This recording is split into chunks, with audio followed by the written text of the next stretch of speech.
ಡಿಕೆಶಿ ಅವರ ಸರ್ಕಾರ ಪ್ರಾಮಾಣಿಕ ಸರ್ಕಾರ ಅನ್ನೋದಾದರೆ ಅಜ್ಜಯ್ಯನ ಮಠಕ್ಕೆ ಹೋಗಿ ಪ್ರಮಾಣ ಮಾಡಲಿ ಎಂದು ಮಾಜಿ ಶಾಸಕ ಸಿಟಿ ರವಿ ಸವಾಲು ಹಾಕಿದ್ದಾರೆ. ಸತ್ಯ ನನಗೇನು ಗೊತ್ತಿಲ್ಲ. ಆರೋಪ ಮಾಡಿರೋದು ಗುತ್ತಿಗೆದಾರರ ಸಂಘದ ಅಧ್ಯಕ್ಷರು.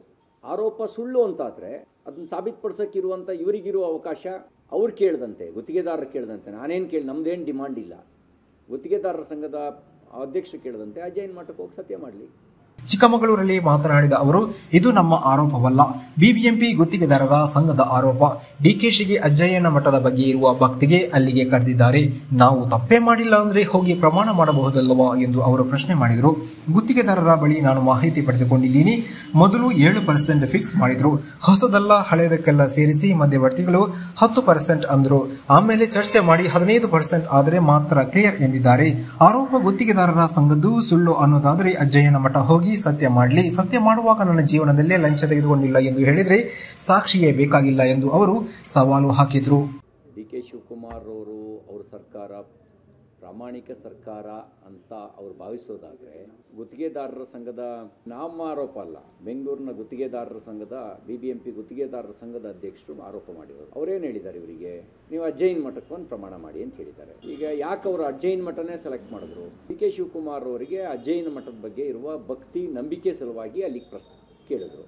ಹೋಗ್ಬೋದಲ್ಲ, ಅವರಿಗೆ ನಾವೇನು ತಪ್ಪೇ ಮಾಡಿಲ್ಲ ಅಂದರೆ ಪ್ರಮಾಣ ಮಾಡಿ ಸಾಬೀತುಪಡಿಸ್ಬೋದಲ್ಲ.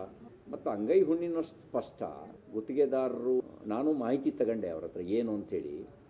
ಅವರು ಹೇಳಿದ್ದು ಮೊದಲು 7% ಫಿಕ್ಸ್ ಮಾಡಿದ್ರು, ಹಳೆದೆಲ್ಲ ಸೇರಿಸಿ. ಅಂದರೆ ಈ ಹೊಸ ಕೆಲಸ ಕಾಮಗಾರಿಗಲ್ಲ, ಹಿಂದಿನ ಕಾಮಗಾರಿ, ಹಿಂದೆ ನಡೆದೆಲ್ಲ ಕಾಮಗಾರಿಗಳಿಗೆ ಸೇರಿಸಿ ಮುಂಚೆ 7% ಕೊಡಬೇಕು ಅಂತ ಹೇಳಿದ್ರು. ನಾವು ಒಪ್ಕೊಂಡ್ವಿ. ಆಮೇಲೆ ಮಧ್ಯವರ್ತಿಗಳು 10 ಅಂದರು. ಸ್ವಲ್ಪ ಚರ್ಚೆ ಮಾಡಿದ್ವಿ. ಕೊನೆಗೆ 15%ಗೆ ಆದರೆ ಮಾತ್ರ ನಾವು ಕ್ಲಿಯರ್ ಮಾಡ್ತೀವಿ ಅಂತ ಹೇಳಿದರು ಅಂತ ಅವರು ಆರೋಪ ಮಾಡಿದ್ರು. ಸತ್ಯ ನನಗೇನು ಗೊತ್ತಿಲ್ಲ. ಆರೋಪ ಮಾಡಿರೋದು ಗುತ್ತಿಗೆದಾರರ ಸಂಘದ ಅಧ್ಯಕ್ಷರು. ಆರೋಪ ಸುಳ್ಳು ಅಂತಾದರೆ ಅದನ್ನು ಸಾಬೀತುಪಡಿಸೋಕ್ಕಿರುವಂಥ ಇವರಿಗಿರುವ ಅವಕಾಶ ಅವ್ರು ಕೇಳಿದಂತೆ, ಗುತ್ತಿಗೆದಾರರು ಕೇಳಿದಂತೆ. ನಾನೇನು ನಮ್ಮದೇನು ಡಿಮಾಂಡ್ ಇಲ್ಲ.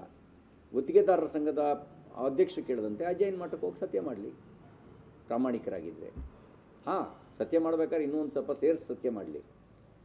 ನನ್ನ ಜೀವನದಲ್ಲೇ ಲಂಚ ತಗೊಂಡಿಲ್ಲ ಅಂತ ಹೇಳಿದ್ರೆ ಅವ್ರಿಗೆ ಇನ್ಯಾವ ಸಾಕ್ಷಿನೂ ಬೇಕಾಗಿಲ್ಲ.